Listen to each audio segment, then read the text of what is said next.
Good morning बच्चों। आज अपन सीख रहे हैं कैश फ्लो के बारे में। कैश फ्लो का हिंदी में अर्थ होता है रोकड़ बहाव, अर्थात कैश का बहाव। कितना कैश कहाँ से आया, कहाँ गया, कितना कैश बचा, इसका हिसाब किताब हम कैश फ्लो में बड़ी आसानी से देख सकते हैं।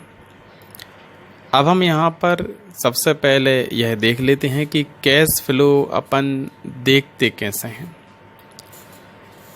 कैश फ्लो देखने के लिए सबसे पहले हमको डिस्प्ले में जाना होगा। जो रेड आपको दिख रहे हैं, जो रेड टेक्स्ट हैं, वो शॉर्टकट हैं। डिस्प्ले में डी रेड है, अर्थात ये डी शॉर्टकट है। सबसे पहले अपन डिस्प्ले में जाते हैं। डिस्प्ले पर एंटर की प्रेस करें या फिर डी प्रेस कर सकते हैं हम, मतलब डी बटन को दबाएं या एंटर दबाएं। डिस्प्ले में जाने के बाद यहाँ पर अपन को दिखता है कैश फंड फ्लो। तो यहाँ पर अपन कैश ऑब्लिक फंड फ्लो पर जाकर एंटर दबाएंगे। फिर हम कैश फ्लो पर जाकर एंटर दबाएंगे, या फिर शॉर्टकट भी है सी दबा सकते हैं। यहाँ तक आने का शॉर्टकट रास्ता है DCC। हम यदि एस्केप द्वारा वापस चले जाएं और फिर हम यहाँ पर शॉर्टकट की दबाएं DCC, तब भी हम यहाँ पर पहुँच जाते हैं। अब कैश फ्लो रोकड़ बहाव, इसे कैसे देखते हैं। यहाँ पर आप देख रहे हैं इनफ्लो और आउटफ्लो।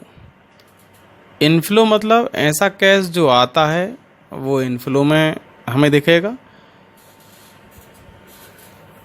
जो कैश जाएगा आउटफ्लो में दिखेगा, जो कैश बचेगा वो नेट फ्लो में दिखेगा। जिस तरह जल का बहाव होता है उसी तरह हमारे जीवन में रोकड़ का बहाव होता है। जिस तरह जल कभी एक जगह पर नहीं रुकता, हम नदी में जल को देखते हैं, आता है और चला जाता है। कुछ स्रोतों से जल आता है और कुछ स्रोतों में जल चला जाता है। इसी तरह कैश हमारे पास कुछ स्रोतों से आता है और कुछ स्रोतों में चला भी जाता है। जिस तरह नदी में जल कुछ साइड में संचित हो जाता है, इसी तरह हम भी कैश कुछ साइड में संचित कर कर रखते हैं भविष्य के लिए। जिस तरह नदी में जब जल कम होने लगता है तो जो संचित जल होता है साइडों में वो बाहर आने लगता है। इसी तरह कैश जब हमें कम पड़ने लगता है, जब लॉस होता है, उस कंडीशन में जो एकत्रित जो कैश हमारे पास होता है वो काम में आने लगता है। तो आप रोकड़ बहाव की तुलना जल के बहाव से करेंगे तो आपको समझ में आ जाएगा कि कैश हमारे पास कभी नहीं रुकता, कैश आता है और चला जाता है। इनफ्लो मतलब आएगा, आउटफ्लो मतलब चला जाएगा। कैश का पूरा हिसाब हम यहाँ कैश फ्लो में देख सकते हैं कि कैश आया है तो कहाँ कहाँ से आया है, किन स्रोतों से आया है, किस किस से आया है, कब कब आया है और क्यों आया है। आउटफ्लो में हम देखेंगे कैश गया है, कितना गया है, कब गया है, क्यों गया है, ये सारी चीज़ें हम यहाँ पे आउटफ्लो में देख लेते हैं। नेट फ्लो में हम देखेंगे कि कैश कितना बच गया है। अब आप यहाँ पर देख रहे हैं कि यहाँ पर कुछ नहीं दिखाई दे रहा है, खाली है, क्योंकि अभी हमने इसमें कोई भी एंट्री नहीं की है। यदि हम इसमें कोई एंट्री कर देंगे तो यहाँ पर अमाउंट भी आ जाएगा। अब आप सोच रहे होंगे यहाँ पर अमाउंट की एंट्री कैसे होगी। तो टैली एक ऐसा सॉफ्टवेयर है जिसमें हम सिर्फ जर्नल एंट्री करते हैं, बाकी सारे अकाउंट ये खुद अपने आप बनाता है। इसी प्रकार यहाँ पर भी हम सिर्फ जनरल एंट्री करेंगे और यहाँ पर अमाउंट आ जाएगा। हम आपको कर कर दिखा देते हैं। सबसे पहले अपन एस्केप बटन के द्वारा वापस चलते हैं और अपन एक दो लेज़र बना लेते हैं। ALC से अपन लेज़र बनाएंगे। जिनको लेज़र और वाउचर एंट्री करना नहीं आता वो भी अभी लेज़र और वाउचर एंट्री करना सीख जाएंगे। सबसे पहले अपन ऐसा मान लेते हैं कि अपन कोई नया बिजनेस शुरू कर रहे हैं, तो अपन एक कैपिटल का लेज़र ही बना लेते हैं। कैपिटल अकाउंट जो घर से हम व्यापार में लाकर लगाते हैं उसे कैपिटल बोलते हैं। तो यहाँ पर अपन ने कैपिटल अकाउंट का लेजर बना लिया है। एलाइज अर्थ होता है इसका उपनाम। अगर कोई दूसरा हम इसका उपनाम भी देना चाहते हैं जिसके माध्यम से हम इसे ओपन करना चाहें तो यहाँ हम इसका उपनाम भी दे सकते हैं, जिससे भी आप इसे ओपन करना चाहें। अभी अपन नहीं दे रहे हैं। अंडर, अब कैपिटल को अपन, ये बहुत सारे ग्रुप हमारे सामने आ जाते हैं। इन ग्रुपों की लिस्ट में से हम कैपिटल को किसके अंडर में भेजेंगे उसे अपन यहाँ से चुनेंगे। तो हम कैपिटल को कैपिटल अकाउंट में ही भेजते हैं। इन्वेंट्री वैल्यूज आर अफेक्टेड, यहाँ पर नो लिखा हुआ है। यहाँ पर आपको कुछ भी नहीं करना है। इन्वेंट्री वैल्यूज आर अफेक्टेड में येस और नो ऑटोमेटिकली होगा। यदि आपके द्वारा लिखे गए लेजर से इन्वेंट्री पर प्रभाव पड़ेगा, अर्थात माल की मात्रा कम या ज़्यादा होगी, तो यहाँ पर अपने आप येस हो जाएगा, अन्यथा नो हो जाएगा। जैसे आप कोई परचेज का लेजर बनाएंगे, सेल्स का लेजर बनाएंगे, तो यहाँ पर अपने आप येस होगा, अन्यथा यहाँ पर नो रहेगा। ऐसे कोई भी अकाउंट जिनसे इन्वेंट्री पर कोई प्रभाव नहीं पड़ेगा, उस समय यहाँ पर ऑटोमेटिकली नो हो जाया करेगा। जैसे आप अंडर को चुनेंगे, अंडर के हिसाब से यहाँ पर येस और नो हो जाता है। अपन आगे बढ़ जाते हैं। कैपिटल का एड्रेस लिखना है वो लिखेंगे। अगर ज़्यादा पार्टनर हैं तो यहाँ पर लिखना पड़ते हैं सबके एड्रेस। स्टेट अपन कहाँ पर रहते हैं, अपन ने पिन कोड लिख दिया विदिशा का। Pan number, sale tax number, ये सब अपन यहाँ पर डाल देंगे। इस तरह से अपन ने कैपिटल का लेजर बना लिया। अब अपन कुछ और लेजर बना लेते हैं। माना कि यहाँ पर अपन लेजर बना लेते हैं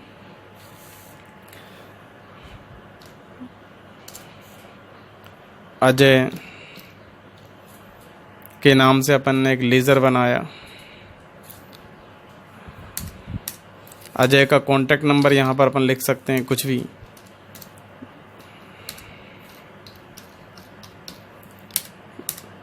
अजय का एड्रेस भी आप नीचे लिख सकते हैं। आप एलाइज में जो कुछ भी लिख रहे हैं उसके माध्यम से भी आप अकाउंट ओपन कर पाएंगे। अजय का ही अकाउंट ओपन हो जाएगा। चलिए अपन अब एंटर दबा देते हैं और कुछ अपन नहीं दे रहे हैं। अब अपन वापस जाएंगे एस के बटन के द्वारा और अपन अब वाउचर एंट्री कर लेते हैं वी दबाकर। तो हमें सिर्फ दो काम करना है, लेज़र, वाउचर। लेज़र तो एक बार बनाते हैं, एक वर्ष में एक व्यक्ति एक बार बना लिया, बार बार हमको लेज़र नहीं बनाना पड़ता। बस वाउचर एंट्री ही है जो हमको हर बार हर ट्रांजैक्शन पर करना होती है। अब यहाँ पर अपन जब कोई बिजनेस स्टार्ट करते हैं तो सबसे पहले हमारे व्यवसाय में हमको कैश लेके आना पड़ता है, चाहे घर से लाएं, चाहे बैंक से कर्ज लेकर आएँ या किसी फ्रेंड से कर्ज लेकर आएँ, कहीं से भी लाएं। तो जब हम कोई बिजनेस स्टार्ट करते हैं, जब व्यापार स्टार्ट करेंगे तो यहाँ पर कैश आएगा तो हम बटन दबाएंगे F6। आप देख रहे हैं साइड में वाउचर के नाम लिखे हुए हैं। यहाँ वाउचर के नाम के साथ साथ यहाँ शॉर्टकट की भी आपको दिखाई दे रही होंगी। अपन यहाँ पर F6 अर्थात रिसीव्ड को चुन रहे हैं, तो अपन कीबोर्ड से शॉर्टकट की दबा सकते हैं F6। अब अपन एंटर दबाएंगे, अकाउंट में कैश लिख देंगे और एंटर दबा देंगे। कैश हमारे व्यापार में आ रहा है, कहाँ से आ रहा है? घर से। घर से मतलब कैपिटल से, तो यहाँ अपन लिख देंगे कैपिटल। कितना आ रहा है? अपन 2 लाख लिख देते हैं। माना एक 2 लाख रुपए अपन लेकर आए। नरेशन लिख देंगे, being started business with cash, enter दबा देंगे। अब माना कि अपन ने अजय कोई फर्नीचर वाला है, हमें अपने व्यवसाय में फर्नीचर बनवाना है, तो अपन ने उसको 20,000 रुपये दे दिए। तो अपन यहाँ पर पेमेंट के लिए F5 पर क्लिक करेंगे या फिर कीबोर्ड से F5 बटन दबाएंगे। अब यहाँ पर लिखेंगे अकाउंट में कैश। अपन ने कैश दिया है, अजय को दिया है। माना कि हमने अजय को 50,000 दिया है फर्नीचर के लिए, तो अपन ने यहाँ 50,000 रुपये लिख दिया है। इस तरह से अपन यहाँ पर लिख देते हैं और एंटर दबाते चलते हैं। डेट यहाँ पर अभी अपन ने चेंज नहीं की है, अपन ने 1 अप्रैल को ही लेन देन किया है, जो भी किया है। अब अपन देख कर आते हैं अपने कैश फ्लो में इसका क्या प्रभाव पड़ा। अब अपने पास अभी कैश आया था 2 लाख, गया है 50,000, बचा होगा 1.5 लाख। तो अपन अब वहाँ चल के देख लेते हैं। 2 लाख आया, 50,000 गया और 1.5 लाख बचा। तो अपन देखो पहले डिस्प्ले में जा रहे हैं और उसके बाद अपन कैश फ्लो में जा रहे हैं और फिर कैश फ्लो में जा रहे हैं। ये देखो 2 लाख अपन घर से लेकर आए थे, इनफ्लो में दिखाई दे रहा है आपको। 50,000 हमारे पास से चला गया है, अपन ने फर्नीचर के लिए दिया है, तो हमारे पास कैश कितना बचा, 1,50,000। इस तरह से आप बड़ी आसानी से यहाँ पर देख सकते हैं। अपन वापस चलते हैं, आप अगले महीने में कैसा एंट्री हो गई अपन वो देख लेते हैं। वापस चलेंगे अपन, फिर भी दबाएंगे। अब यहाँ से अपन को डेट चेंज करना सीखना है। F2 शॉर्टकट है डेट चेंज करने के लिए। अपन सबसे पहले F2 की दबाते हैं, फिर अपन डेट चेंज कर सकते हैं।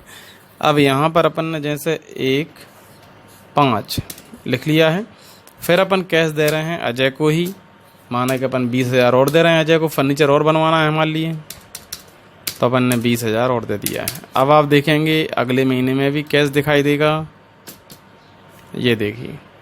अब यहाँ पर 2 लाख के बाद 50 फिर 20। इसी तरह से जब भी ये जो कैश फ्लो होता है इसमें हम कैश का पूरा हिसाब किताब देख सकते हैं, कितना कैश आया, कितना गया, कहाँ से आया, कहाँ गया, क्यों आया, क्यों गया और कितना बचा। अब जैसे यहाँ पर आप देख रहे हैं इस महीने में आया कुछ भी नहीं, गया 20,000, तो देखो -20,000 का अर्थ ये हुआ कि यहाँ पर आया नहीं, सिर्फ गया है, मतलब माइनस मतलब कर्ज को दर्शा रहा है। इस महीने में कोई प्रॉफिट नहीं हुआ है। इस महीने में देखो आया है 2 लाख, गया 50,000, यहाँ बचा दिखा रहा है 1.5 लाख, इस तरह से दिखाता है। नीचे देख रहे हैं आप एडजस्ट हो जाता है माइनस वाला, तो 1,50,000 पहले बचा था, 20 उसमें चले गए तो बचे कितने, 1,30,000 वो नीचे आ गए हैं।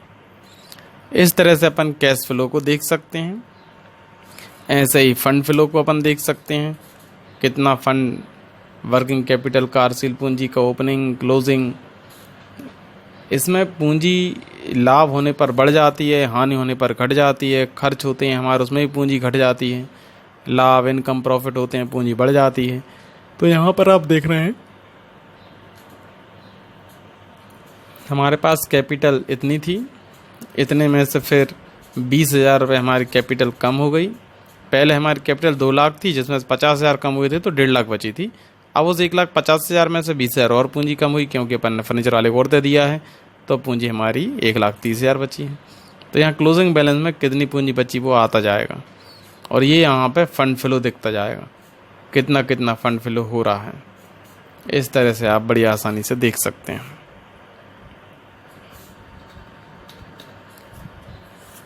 ठीक है बच्चों, अब आके अपन अगली क्लास में सीखेंगे। जय श्री राम।